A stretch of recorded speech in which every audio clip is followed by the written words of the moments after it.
Two emergency departments in Kent are being expanded and improved with a £30 million investment from the NHS. Work is already underway at the QEQM hospital in Margate and the William Harvey hospital in Ashford, both of which were criticised by hospital inspectors last year who said the design of the buildings didn't always keep patients safe. Here's our health correspondent Mark Norman.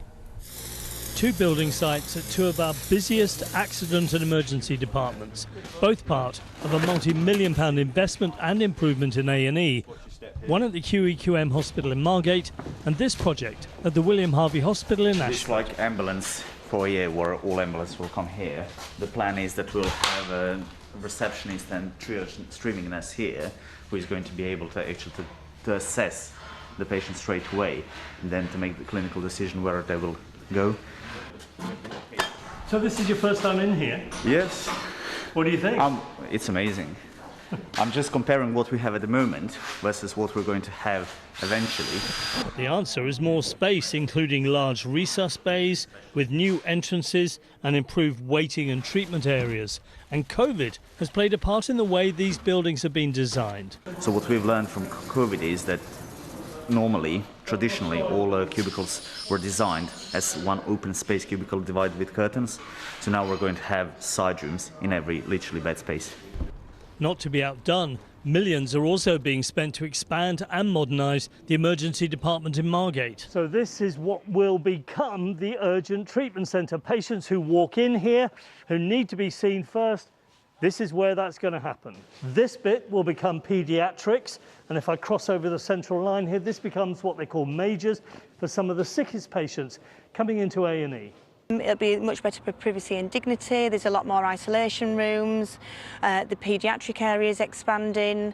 The urgent treatment centre is much bigger and it's co-located with the emergency department. So the whole flow and working together with multidisciplinaries, it'll be a much nicer environment for everybody. The improvements will take place while both A&Es continue to accept patients.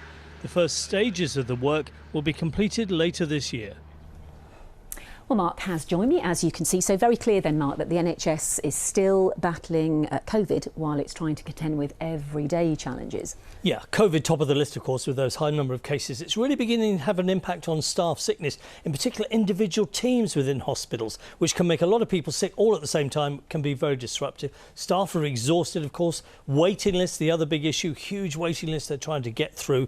And buildings, as you've just seen, can have a major impact. In East Kent, those two A&E departments see around 200,000 people come through the door every single year. They're incredibly busy, and that number is going up all the time, in part because of COVID.